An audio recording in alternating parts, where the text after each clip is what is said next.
Juicy toast. So guys, I made it to the studio here, the Kray Twinz. Got the number 33 bus. There was no cab, but I'm here now. Guys, nice to meet you. How are you, sir? Do you know what? I'm gonna get used to this mic because it's a blinging mic, and I've been told to use it, but I'm gonna have to keep doing this. And when Just don't get too close. yeah, don't get too close. Just be clear, so the audience know who's who. So you are, and you are Jazz and Jat. Beautiful. So guys, this is your crib where you guys make your beautiful music, where you produce everything, and this is where it all happens, right? How long have you been here for? About 5, 6 years. This is one of our studios. We got several. Oh really? So do you run the other one? Nah, it's just when we travel around. So why have you got multiple studios? What's the logic behind that? Don't you just have one, or are there backup contingency? LA as well, so we're back and forth, so if we're in LA or in London. Brilliant, brilliant. And one of the things I found quite astonishing with you guys is like you guys started off, from my understanding anyway, I saw you guys in the Bangla industry, Punjabi MC track, everyone knows that you guys, co-produced that and it came with that. And then you guys moved away from the Bangla industry and you moved into like the American scene, proper bling, ming, ting, happening down there. Was that a conscious decision, or was that something you thought you were forced into, or something you said, you know, I've had enough of the Bangla industry, I want to move into this new stuff, or something different, and let's try something new? How did that all evolve? Who should I go to that question to? We've always wanted to do R&B and hip-hop. Bhangra just happened to be around at that time when we linked with Punjabi MC. When we used to DJ for him, we were just around that all the time. But we always wanted to do R&B and hip-hop because we were brought up on jazz, soul music and funk. So we weren't brought up on Bhangra music. So our roots go back to like, George Benson and stuff like that. So when people say, oh, they sold out or something, we didn't sell out. We never did it in the first place. We just happened to do one song, which was Bhangra. And why is that? The Bangla industry itself the situation it's in quite now is in a bit of a dire mess, and I think everyone realises that. Are you quite glad where you're positioned, and are you happy you can stay there? I think the industry, on the mainstream industry and the Bangla industry is in a mess. At the end of the day, sales ain't there anymore. We're not shifting units. The budgets ain't there anymore. So I think both markets are struggling. But I think Bhangra is struggling a lot more because there's loads of crap coming out there, Like people are just churning out loads of stuff and there's nothing, good coming out. Besides Rishi and Juggy and Soundpipe and all them lot, that's the only people that are actually putting some stuff out. Everybody else is just churning out junk. Or they're going to see Cam in Birmingham to get their stuff done. So at the end of the day, if you've got mum and dad's bank account, then you go and see Cam.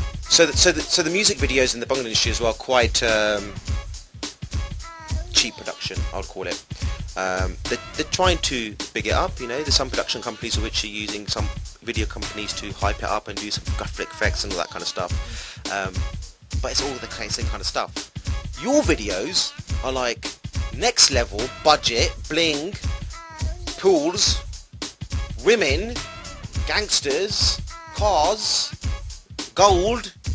How do you budget that? And these places, I've seen like your latest video was done in California?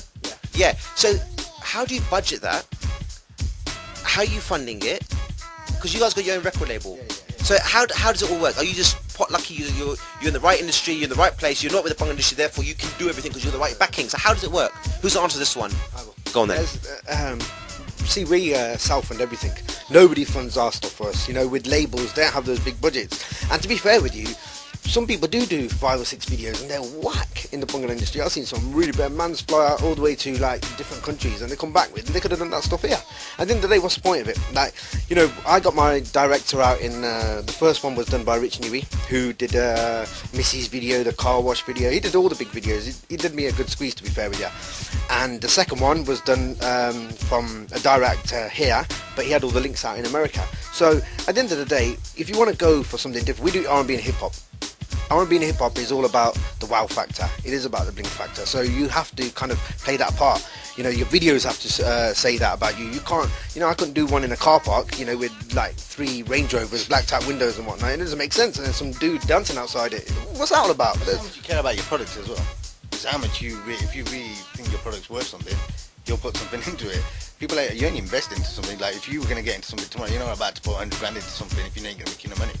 So obviously they don't believe in their product. That's why they're not getting the videos. If they had the videos, it would do better.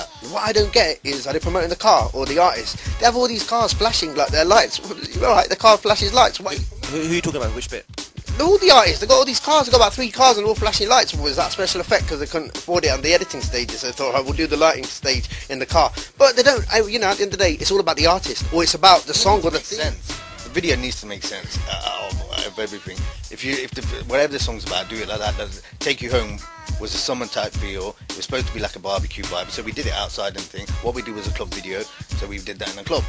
A lot of people do videos where they're talking about the bend and they do it in a car park, or they do it somewhere out in a club where they got like they think like putting white girls in and 4 dancers that can't even dance makes it look good.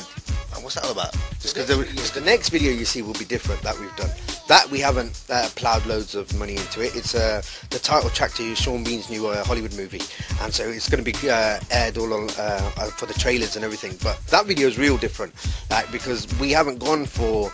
We've kind of played. It's a theme to the video as well as what the story of the film is. So that's a bit different.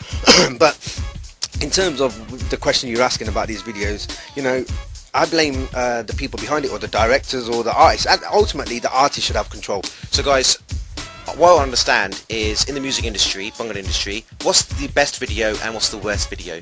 Who's going to answer that one? Go on, you answer. I don't know. We don't really check for videos on the bungalow thing, but I'd say the majority of them ain't so good. Otherwise, Z wouldn't have stopped playing them. Right now, people are doing all right. I think everything that Rich is doing video-wise and that, it's all coming out wicked. I love what B2 does with his videos and stuff, because at least it's got a theme. And it doesn't matter if it's high budget or not a high budget, it's a low budget one. It's still got a theme. It's good to watch. It's entertaining. So, you know, I know what's good and what's not. Right now, I think it's a good way the way, you know, those guys in London are taking it. It's nice the way it's doing it. But worst is, we'll be here all day trying to name off names, but I don't even know what the names are. Guys, before we go into the video you're going to choose, Cuthbert the Duck wants to ask you one quick question. I'm going to keep this really quick, because it's really hot in here. So Cuthbert, take it away. What do you want to ask Kray Twinz this week? Basically, what he wants to know, given that you're twins, how have you used that to your advantage over the years? Who will answer that one? Go on then.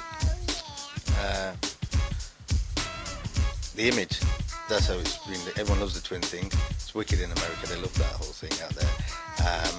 Yeah, that's how it's used to our. So you're telling me when you've been at school and you've fallen ill, you wouldn't go into class or even exams, you wouldn't do his paper and he'll do your paper, depending who's the clever one? We didn't do our exams. I think we expelled at that time, so that question is void. Fine. Guys, I want you to bring in a video. Any video you want for the British Roast Dirty Toast viewers. What's it going to be? What, my video?